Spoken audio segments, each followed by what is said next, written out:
Hello, I'm Ian, and this is Somerset News Network. Over the last couple of days, there's been reports that the government has a secret spy unit trying to cut down on anti-migrant rhetoric because of all the protests going on around the hotels where the illegals are staying. Now, I'm not going to say anything wrong on this video, but I've done half a dozen videos over the last couple of years about this subject and others, and they've been taken down by YouTube. Now, originally, at the beginning of the year, January, February, it was on the title of the video and things that I were talking about. The videos would get taken down. Lately, I found that there's a check that comes up when you put something on YouTube, and it doesn't pass the check. So I changed the title of the videos. I even lie about the title. And some people say, oh, that's nothing to do with what's on the video. I know, that's to try and get rid of the censorship. But they're not passing the check on YouTube. And the only conclusion I can come to is they're using AI to monitor what you're saying, picking up on words, and then blocking it. This has happened on a number of videos. I did a video about a potato peeler because I had to prove I was over 21 to buy a potato peeler. The postman came to the door and said, how old are you? I said, I'm 68. He said, can you prove it? Before I give you this, because it's a knife, it's true, a potato knife. You've got to be over age, you've got to be of a certain age. I said, do I look 16? You know, and I thought, all this over a paper knife, over a potato knife, I should say. A paper knife would be the same. I've got one here that I use. I made this myself. I had a piece of scrap brass left over in the workshop, and I've put a walnut handle in it. I had some gunstock wood left over in the workshop, and I made knife handles out of them. And that's my paper knife. Now, if I bought this retail, I would have to prove that I was over 18. You know, how crazy can you get? It's not a knife, it's a paper. It's for cutting envelopes open. This is Big Brother on steroids, I tell you. And we've got the tyranny of a Labour government. And Starmer, that's got nothing to do with your freedoms. He's supposed to be a human rights lawyer. Yet he's curtailing our very own human rights. So you can't talk about illegal immigrants staying in a hotel. You can't talk about the protests.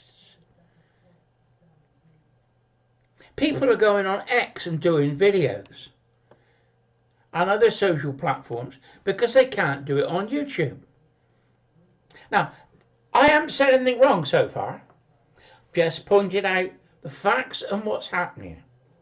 But I wonder if this AI equipment that they use to check videos on YouTube now will even let this video go through. This is a test video to see if Big Brother is really watching us. It's like I'm living in 1984. I put a video on talking about the Thought Police because I was going to be arrested for a non-crime hate incident. And they wanted to know want to know what your thinking is. Well, I told the truth. I made a statement and I told the truth. It wasn't hateful. It was just that they didn't like it. Doesn't fit their whole new woke world. Now, I'm only explaining what's happening, and I'm expecting this video not to upload. I will upload it onto another platform. How can the government stop free speech? We have free speech. That's what it's all about. Now, we are told, when I was a journalist, I wrote for magazines. And one of my things was old Acts of Parliament and writing. What I could say, what I can't say. Now, I know you can't be hateful, you can't be defamatory, and you can't tell lies. I get that. And you haven't got free speech to say what the hell you like. You've got to have some sort of limits. Although John Locke was for free speech, he understood that there should be some limits. Blackstone as well. Now, if you look into law, there's a set of law books called Blackstone's Commentaries on English Law. And I think it's in 4 volumes. And it was written around about the 1700s. 1770, 1790, something like that. And it's a definitive work on English law. The commentaries on English law, that's what it says. It talks about home ownership, talks about trespass, talks about civil disobedience. It goes into absolutely everything. And I wanted to look something up that I was told was in it. My library couldn't get hold of a copy. So I went to the Bristol University. And I went to the law library. Bristol University got a law library because, you know, they teach lawyers and solicitors and things. And I said, you know, as an ordinary guy off the street, I said, is it possible if I could have a look at a book for reference? Yes, I couldn't take it out, but I could look at it in the reference library. I said, brilliant. Wasn't allowed to use a pen, but I could use paper and pencil. I said, great, no problem. That's not a problem. I bought pens and paper, so I got pencils with me. And today you take a photograph of it on your phone. And I said I wanted Blackstone's Commentaries on English Law, Volume 1. That's what I wanted to look at. And they came up with 2 volumes of Volume 1. 2 different, one edited, about 10 years apart. And what I was looking at said you had a right, and it was a common law right. And when I looked at the newer one, which was published 10 years later, they changed the wording of it. So they'd edited Blackstone to mean something different. And a friend of mine is a lawyer, and I told him this. He said, "How, we didn't know that." I said, "I'll look into it." And he came back to me and said, "Yeah, Ian, you're right. They have edited Blackstone's, and it doesn't mean what it originally said." Now, law is what an Act of Parliament is. You've got an Act of Parliament and you've got words on it. A bill goes before Parliament, then it goes into the committee stage. And at the committee stage, they read it line by line and make sure that it's worded correctly. then it's passed. Now, what happens afterwards is that a government sees the law, an act of Parliament, and doesn't change the act. What they actually do is tell people that section, that means something else. That doesn't mean what it says it says. It was for something different. And the Bill of Rights is all disinformation of explaining the Bill of Rights to you. For instance, freedom of speech, Article 9. Freedom of speech and debate or proceedings in Parliament cannot be questioned in any place or court outside of Parliament. That's what it says. The or in the middle splits it into two. So it's free speech and debate or proceedings in Parliament. Now, we were told when I was doing the freedom of speech, trying to find out what laws we had for freedom of speech, I was told, no, we don't have a law that allows freedom of speech, and the Bill of Rights is only for MPs. And I still get that. I still get people tell me that the Bill of Rights, Article 9, is only for MPs.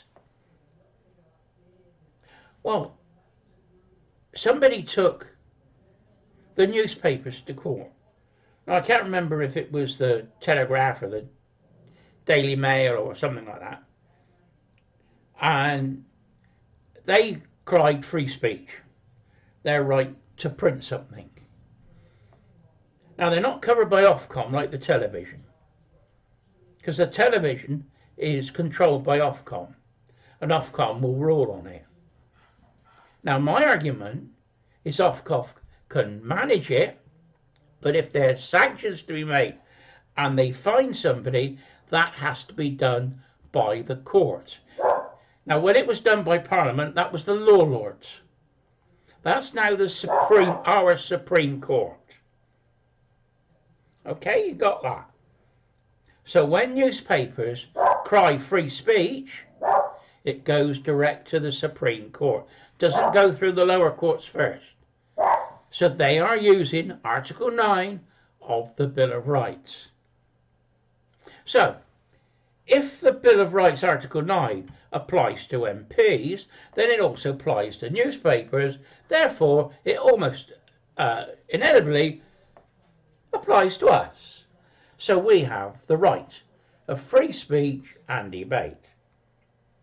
Now, at the time when they set up Hyde Park Corner, Speaker's Corner in Hyde Park, there was a lot of pamphlets being printed and speakers all around London. Much like we got today with the protests against the illegal immigrants. The government didn't like it. So the government of the day went into this, the freedom of speech and Bill of Rights, nothing to do with you. That's MPs only. I think that's where that comes from. But there's better scholars than me that understand. This is what they do, give you disinformation and make the printed law mean something different than what it was designed for. So they moved free speech out of London and all the protests that they had to Hyde Park Corner. Now, Hyde Park Corner was where they used to hang people. And people were allowed to have the last word. So they were allowed to make a statement before they were hung. Yeah, I'm still innocent. Yeah, I did it. I'm sorry, or whatever. So that's how they curtailed free speech. It didn't allow free speech. It just moved it from the centre of London out to Hyde Park. Now we come today. We've now got the internet. got social media. Everybody is allowed to have a point of view, but only if you agree with the government by the looks of it. If you've got a point of view that doesn't fit the government narrative, like some people, you'll find yourself in jail for a Facebook post. Doing, what's she doing, 18 months? Old Lucy? You know, we got freedom of speech. She put a post on, and it was on there for a few hours, and then she thought better of it and took it off. And they dumped her in jail for it.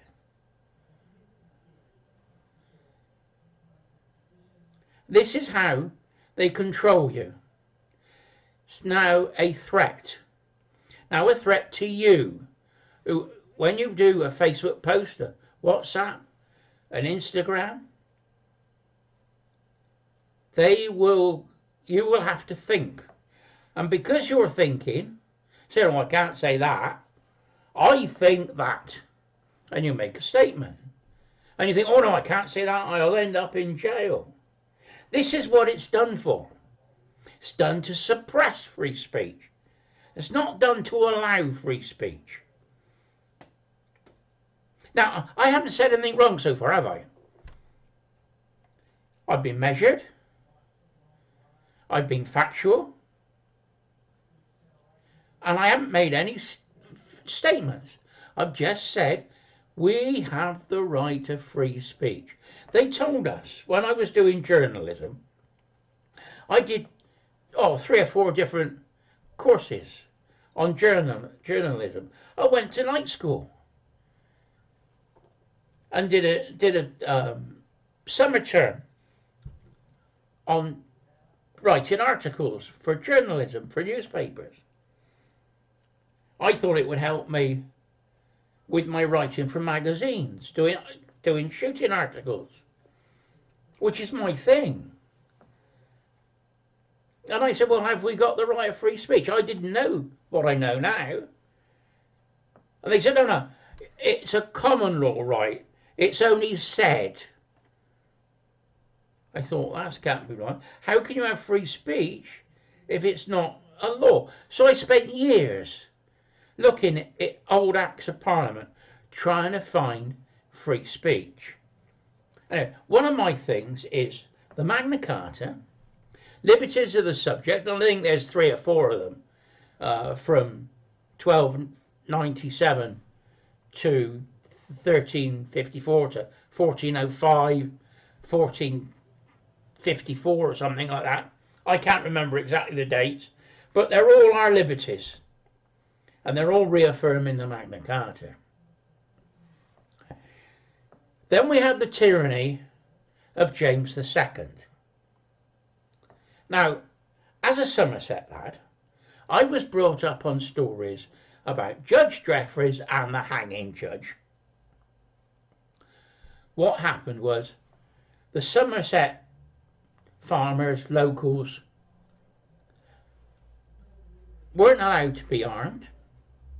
They weren't allowed to take government positions. You had to be a Catholic. That was under James II. And we were under tyranny of James II. We thought that the Duke of Monmouth could replace James II. Came into Brixham, marched up to Sedgemoor on the Somerset levels, and there was a battle with the Royalists. And we lost, and the people scattered. But the Royalists chased them down all over Somerset. They went to the courts in Exeter, to the assizes, under Judge Jeffreys. They were told, if you admit your guilt, we will be lenient. So the first one got up, said, I'm sorry, I took part in the Monmouth Rebellion. It's called the Pitchfork Rebellion. Judge Jeffreys turned round and said, you're all guilty, hang the lot of them.